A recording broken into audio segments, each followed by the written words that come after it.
2023 विधानसभा चुनाव का बिगुल बज चुका है और आपको बता दें अब मध्य प्रदेश के अंदर जो है चुनावी तारीखों का भी ऐलान हो चुका है। 3 दिसंबर को रिजल्ट आ जाएगा तो वही 17 नवंबर को जो है मतदान मध्य प्रदेश में होना है। सियासी पारा काफ़ी गरमाने लगा है। अलग अलग तरीके की तस्वीरें 5 राज्यों से आ रही है। मध्य प्रदेश से भी करें तो कुछ आपने तस्वीरें देखी होगी कि बीजेपी कांग्रेस ने अपनी लिस्ट जारी की है और अब लिस्ट जारी करने के बाद में जो है किस तरीके से जो उनके बड़े बड़े कद्दावर नेता जो है विरोध कर रहे हैं किसी दूसरे प्रत्याशी को टिकट मिलने पर, ये आपने देखी। लेकिन बहरहाल आज हम बात करने वाले हैं पुलिस की नौकरी पाने के लिए या सरकारी नौकरी पाने के लिए आपको मालूम है कितने पापड़ बेलने पड़ते हैं। यहाँ तक कि कुछ तस्वीरें तो हमने ऐसी भी देखी कि रिश्वत का भी सामना करना पड़ता है। लेकिन आज हमारे साथ में एक ऐसी शख्सियत मौजूद है जिन्होंने जो है पुलिस की नौकरी को दांव पर लगाकर अब जो है विधानसभा चुनाव जो है लड़ने का बात की है। वैसे तो इन्होंने कांग्रेस से भी टिकट मांगा था, अरुण यादव से मुलाकात की थी, पूर्व गृह मंत्री से बात की थी, कमलनाथ जी से बात की थी और भी जो कांग्रेस के कद्दावर नेताओं से इन्होंने बात की थी। लेकिन फिलहाल जो नेपानगर क्षेत्र है वहाँ से प्रत्याशी जो है गेंदूभाई चौहान को बनाया गया। हमारे साथ में बात करने के लिए जो बिलाल सिंह जमरे जी हैं, बहुत बहुत स्वागत है आपका सर हमारे चैनल पर। धन्यवाद।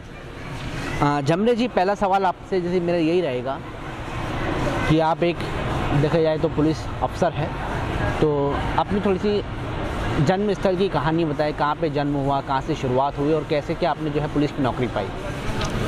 मेरा जन्म ग्राम बाकड़ी में हुआ है। मैंने प्राइमरी शिक्षा 4th क्लास तक अपने गांव में प्राप्त की। उसके बाद मैं 5वीं क्लास से मतलब मेरे जब 12 साल की उम्र नहीं रही होगी उस समय से मैं कमरा लेके मतलब पढ़ाई करता था सिविल में। अपने हाथ से खाना बनाया हूँ। उसके बाद मैं 6वीं क्लास से 12वीं क्लास तक हॉस्टल में रहा हूँ। उसके बाद में मैं 2001 में मेरा शिक्षा विभाग में हुआ था वर्ग 3 में, तो 3 साल तक मैं शिक्षा विभाग में रहा हूँ। उसके बाद 2004 में मेरा चयन पुलिस विभाग में हुआ था, मध्य प्रदेश जिला पुलिस बल में। उसके बाद 12 साल तक मैं जिला पुलिस बल में रहा हूँ। उसके पश्चात 2015 की बैच में मेरा सिलेक्शन सब इंस्पेक्टर में हुआ था। जो उस दौरान मैं रहा हूँ मैं बालाघाट और जबलपुर में मेरी पोस्टिंग रही। हाल ही 1.5 महीने पहले मैंने रिज़ाइन दिया था, जो 10 दिन पहले एक्सेप्ट हुआ है। बात चुनाव की करें, क्या ऐसी परिस्थिति बनी आपके सामने, आपके जहन में कि आपने जो है अपनी नौकरी को दांव पर लगाकर अब जो है चुनाव लड़ने का ऐलान किया है? देखो, पहले तो हमारे दिमाग में ऐसा चुनाव के संबंध में हमारे दिमाग में कोई ऐसी बात नहीं थी। बाकी जो हमारे जो क्षेत्र में जो सामाजिक संगठन है, जय संगठन है, आदिवासी मुक्ति संगठन है, आदिवासी एकता परिषद है, भीम आर्मी है, तो इन लोगों का कहने का ये देखा कि जो वर्तमान जो प्रत्याशी जो दावेदारी कर रहे थे कांग्रेस से चाहे बीजेपी से, इनको लगा कि जो प्रत्याशी है कोई दमदार चेहरा नहीं है, तो अगर इन लोग अगर टिकट मिल जाता है इनमें से किसी को, तो अगर ये चयन होकर आते हैं तो बोले क्षेत्र के लिए कहीं से कहीं कुछ करने वाले नहीं है, क्योंकि इनके साथ पुराना जो अनुभव रहा है, जैसे सुमित्रा काजडेकर को लेकर देखिए आप, तो उनको हमारे क्षेत्र के लोगों ने काफ़ी सपोर्ट किया था, उनको जितवाया भी था। लेकिन लास्ट में ये हुआ कि वो कांग्रेस छोड़ के बीजेपी में चले गए। तो इस बार भी ऐसा ही होता दिख रहा था, क्योंकि जो वर्तमान में दावेदार है 2-3 दावेदार कांग्रेस से, वो कहीं कुछ महीने पहले बीजेपी छोड़ के कांग्रेस में आए हैं और आज कांग्रेस से दावेदारी किए भी है और कुछ लोगों मतलब उसमें से गेंदूभाई को टिकट मिल भी गया। तो उनको यही पूर्व से मतलब अंदेशा था कि ये कहने के अगर कांग्रेस से आती है और जीतती है तो फिर दोबारा वही घटना होनी है कि कांग्रेस छोड़ के फिर बीजेपी में आ सकती है। इसलिए इन लोगों ने हमसे निवेदन किया, हमें रिक्वेस्ट किया कि भैया आप आइए, पहले लोगों से मिलिए। तो हम 15-20 दिन तक लगातार कंटिन्यू लोगों से मिले, गांव-गांव जाके लोगों से मिले, तो लोगों का रिस्पॉन्स अच्छा मिला। उसके बाद ही हमने रिज़ाइन दिया और उसके बाद मैदान में उतर गए। मैदान में आप उतरे हैं, आपको बहुत बहुत शुभकामनाएं हमारी तरफ से। लेकिन देखिए जमरे जी, मैं एक बात मैं और जानना चाहूँगा कि 5 साल का कार्यकाल आप सुमित्रा देवी का कैसे देखते हैं? सुमित्रा काजडे का 5 साल का कार्यकाल मैं गांव-गांव जाके लोगों से पूछ रहा हूं, कैसा मैं खुद उनसे पूछ रहा हूं, तो उनका ये कहना कि जब चुनाव हुआ था उस समय तो हमारे पास ज़रूर आए थे, बोले हाथ जोड़ के कि हमें आप वोट दीजिए, जितवाइए, हम आपके लिए कई सारे वादे किए, हम वादे पूरे करेंगे। बाकी 5 साल तक हमने उनका चेहरा आज तक नहीं देखा, तो लोग उनका चेहरा भी भूल चुके हैं और 5 साल तक उनको कहीं से कहीं दर्शन नहीं हुए। तो ये सब चीज़ों को लेकर उनको नाराज़ थे काफ़ी। बाकी फिर भी बीजेपी ने उनको मौका नहीं दिया, तो लोग तो चाह रहे थे उनको सबक सिखाए, बाकी उनको मौका नहीं मिला। तो कहीं ना कहीं अभी वैसे तैयारी चल रही है हम लोगों की पब्लिक का गुस्सा तो है, अब किस पे फुटता है तो आने वाला वक्त बताएगा। तो आपने भी दावेदारी की तो आप क्या निर्दलीय उतरेंगे आप भी फिर?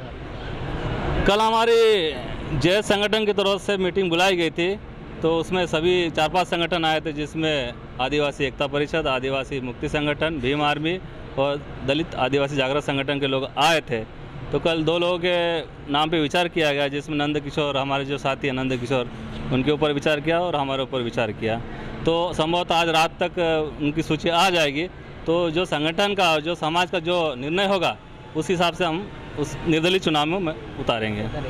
अच्छा, आपको मान लो संगठन ने कभी आपका नाम पे अपनी सहमति बना दी, तो फिर क्या आप जो है अपने क्षेत्र के, अपने समाज के लिए करेंगे? थोड़ा सा 3 ऐसे काम बताइए। हमारे क्षेत्र में सबसे बड़ी समस्या है जो शिक्षा जो बच्चों को मिलना चाहिए। अब शिक्षा का स्तर आप देख लीजिए, स्कूलों का हालत देख लीजिए, आज भी हमारे बच्चे नीचे बैठ के पढ़ रहे हैं, उनके लिए फर्नीचर नहीं है, उनके लिए टीचर नहीं है, उनकी जो मूलभूत सुविधा है वो चीज़ें नहीं है। तो हम चाहेंगे शिक्षा को सबसे पहले मेन बेसिक चीज़ शिक्षा का स्तर सुधारेंगे। दूसरा हमारा बेरोजगारी और पलायन, हमारे क्षेत्र के लोग बाहर दूसरे राज्यों में जाते हैं और वहाँ उनका शोषण होता है, रोजगार के तलाश में जाते हैं। तीसरा हमारा जो किसान वर्ग है, किसान वर्ग काफ़ी शोषित है इस क्षेत्र का, क्योंकि उनको सही उनके जो फसलों की उपज का सही दाम मिलना चाहिए वो नहीं मिल रहा। और ऐसे 3-4 हमारे जो मुद्दे हैं उनको लेकर हम जनता के बीच जाएंगे। जनता के बीच में जाएंगे, मान लो सहमति बन गई, आप जनता के बीच में चले भी गए, तो आप जनता से कितनी उम्मीद है फिर अब आपको? जनता क्षेत्र आपका आदिवासी क्षेत्र है, आदिवासी बेल्ट है आपका।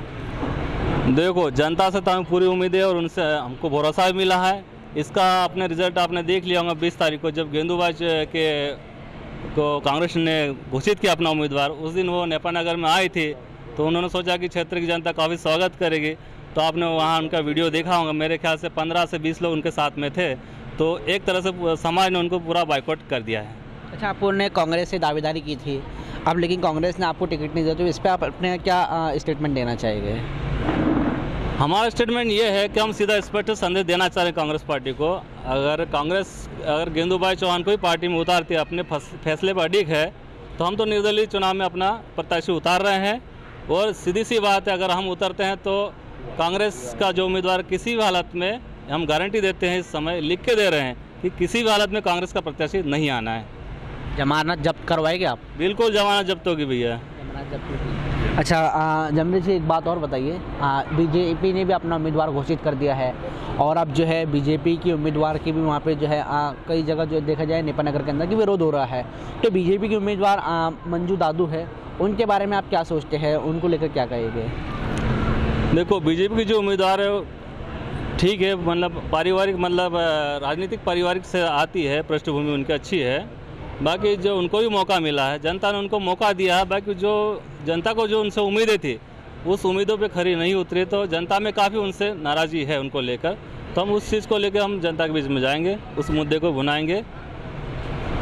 पुलिस विभाग को अब छोड़कर आपने लगभग सब इंस्पेक्टर भी रहे हैं आप, छोड़कर यहाँ पर आज मैदान में उतरे हैं, कितनी उम्मीद आपको अपने समाज से है, कितनी उम्मीद जनता से है? और ठीक है, काम तो आप करेंगे ही, विधायक अगर बन गए, पहला काम अपने क्षेत्र के लिए क्या होगा जो अब तक के किसी विधायक या किसी नेता ने नहीं करा? सबसे पहला काम हमारा शिक्षा मेन मुद्दा हमारा। हम सभी लोगों से बोल रहे हैं, सबसे शिक्षा का स्तर हम सुधारेंगे। हम चाह रहे हैं कि जो हिंदी मीडियम है हमारा पूरे क्षेत्र में, इंग्लिश मीडियम स्कूल हो, हम सरकारी स्कूलों को ही इंग्लिश मीडियम करना चाहेंगे। दूसरा हमारा पलायन वाला मुद्दा है, जो हमारे क्षेत्र की जो जनता है, हमारे जो बेरोजगार युवा है जो अन्य राज्यों में जा रहे, तो हम चाहेंगे कि हमारे ही ज़िले में, हमारे क्षेत्र में उनको रोज़गार मिले, अदर स्टेट में उनको जाने की नौबत ना आए। तीसरा हमारे जो किसानों को लेकर है, किसानों को जो उनको सही दाम मिलना चाहिए, हम संघर्ष करेंगे उनके लिए। अगर विधानसभा में पहुँचते हैं तब विधानसभा में उनकी आवाज़ उठाएंगे, जो अधिकतम मूल्य किसानों को उनको मिलना चाहिए।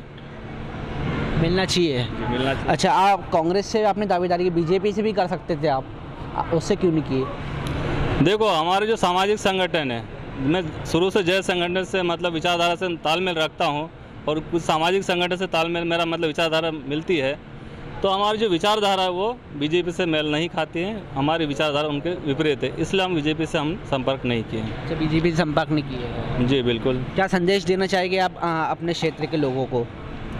मैं संदेश देना चाहता हूं कि आज जो कांग्रेस पार्टी ने जिस कैंडिडेट को घोषित किया है वो आपका नेतृत्व करने लायक नहीं है, न ही आपका समाज से ताल्लुक़ रखते हैं, क्योंकि उन्होंने जो शादी की है वो अग्रवाल समाज से शादी की है। अच्छा। अगर अग्रवाल समाज में शादी करने के बावजूद अगर कैंडिडेट में अगर योग्यता होती, अच्छी पढ़ी लिखी होती महिला और अपने क्षेत्र का नेतृत्व करने में क्षमता होती तो हम उनका सहयोग करते। बाकी जो महिला में जो योग्यता होनी चाहिए वो स्वयं अपना फैसला लेने में सक्षम नहीं है, तो उनके जो किसी और के इशारे पे काम करने वाली महिला है तो हम ऐसे मतलब कैंडिडेट को हम समर्थन नहीं देना चाहेंगे और अपने जनता से हम अपील करना चाहेंगे कि आप सब एक हो जाओ और इस बार नहीं तो अगली बार भी नहीं, इसलिए ये आखिरी समय है। इस बार आप जाग जाइए और एक तरफा हमें समर्थन करिए, हम एक तरफा हम विजयी पाएंगे। बहुत बहुत शुक्रिया हमसे जमरे जी बात करने के लिए।